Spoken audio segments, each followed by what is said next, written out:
Hello and welcome to The World Today on Channels Television. I'm Cynthia Are.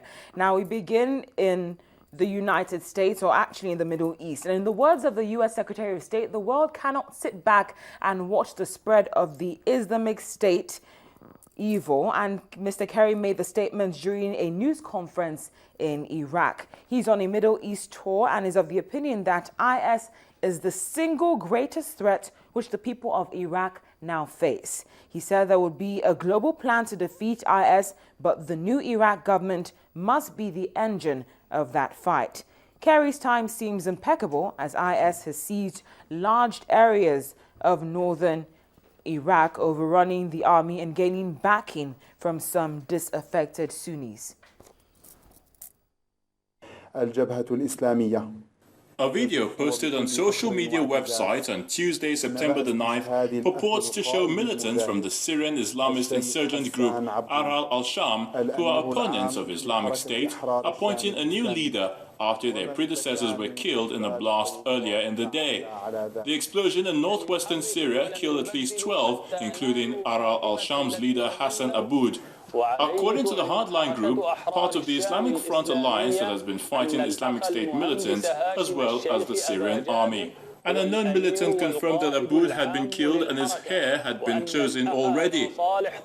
The Syrian Observatory for Human Rights, a group that monitors the conflict, said an explosion killed 28 of Aral al-Sham's commanders, dealing a major blow to the group that is believed to have received funds from Gulf states. Meanwhile, the U.S. Secretary of State John Kerry arrived in Baghdad this morning, beginning a tour of the Middle East to build military, political and even financial support to defeat Islamic State militants controlling parts of Iraq and Syria. He was impressed by Prime Minister Haider al-Abadi's plans to rebuild the Iraqi military and push broad political reforms. Abadi formed a new, more inclusive Iraqi government on Monday, September the 8th, in a move Washington said was vital before there could be further U.S. action to help push back the militants who took over large parts of northern Iraq this year. Kerry highlighted Abadi's readiness to move forward rapidly on the oil agreements necessary for the Kurds, and on the representation of Sunnis in government and participation.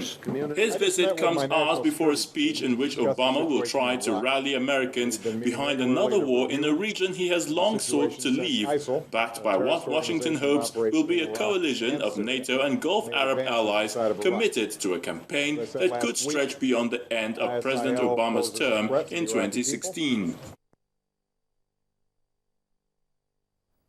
For more on the situation, I'm now being joined live by the Voice of America's Carla Babb, who is the Pentagon correspondent, and she is in Washington. Carla, thank you so much for joining us again on The World Today.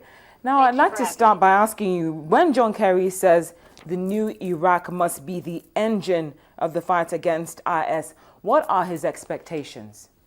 Well, he clearly expects the Iraqi government and the Iraqi military, as well as the Peshmerga in Kurdistan, to take the brunt of the troops on the ground. He wants them to create an atmosphere where ISIS is not going to be a threat because the ideology can be pushed aside, because the key to this is a great political atmosphere. And Iraq has not had that. Iraq has had a lot of fighting. Iraq has had a lot of people doing things for their particular group. And so he's really hoping that the Iraqi people will come together, will help professionalize the military by not making it so political, and defeat ISIS that way.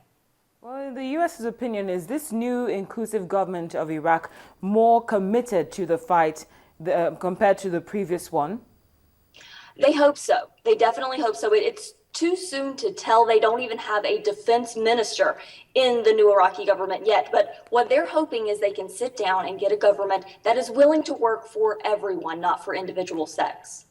And finally, what is the United States' major strategy in tackling the Islamic State?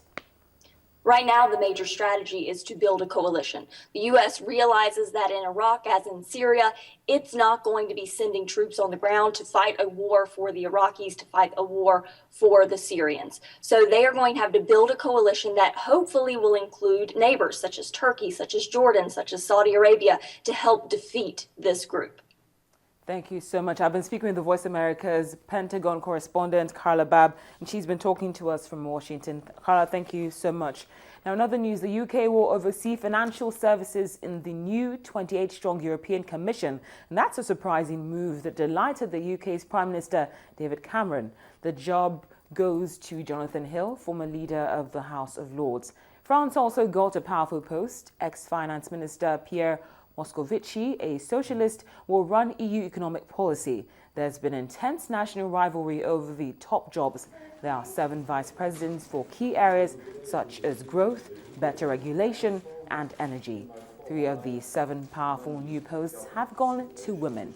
The team includes 5 former prime ministers, 4 deputy prime ministers, and 7 returning commissioners appointed for a new 5-year term. The commission is seen as the most powerful EU institution as it drafts EU laws, ensures compliance with EU treaties, and negotiates far-reaching trade deals with international partners. Now, Pakistani authorities have breached a strategic dike in flood-affected Punjab to ease pressure on flood defences downstream and protect urban areas. More than 700,000 villagers have been forced to flee their homes. Much of the water is reaching Pakistan from Indian-administered Kashmir, where flood levels are now falling. There have been chaotic scenes at one of the region's main airports in Srinagar as tourists and migrant workers struggle to leave. The death toll in the 2 countries has passed 450, with troops deployed to rescue people and provide assistance. The flooding is the worst Indian-administered Kashmir has seen in decades, and officials have confirmed 400,000 people are stranded, and there are at least 200 people who have died in the process. Pakistan has not experienced floods as devastating as this since 2010. Well, it looks as though things are heading in the right direction for Ukraine since the signing of the ceasefire deal between the Ukraine government and pro-Russia rebels. Ukraine's President Petro Poroshenko says he will grant more autonomy to separatists in the east to keep the country together. Petro Poroshenko said the current ceasefire had changed the situation drastically, despite reports that rebels had captured another town. One rebel leader in Donetsk dismissed his comments and said they intended to break away and become independent. The ceasefire came into effect last Friday in a deal in Belarus, backed by Ukraine, the separatists, and Russia. More than 2,600 people have been killed since fighting between pro-Russia rebels and government forces erupted in April.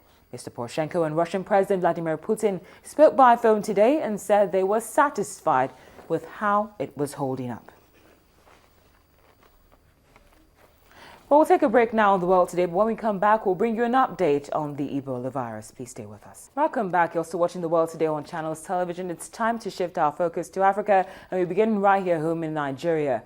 Representatives of the World Health Organization, UNICEF, Médecins Sans Frontières, and Center for Disease Control and Prevention are intensifying efforts in Rivers State to ensure that residents get the right information regarding management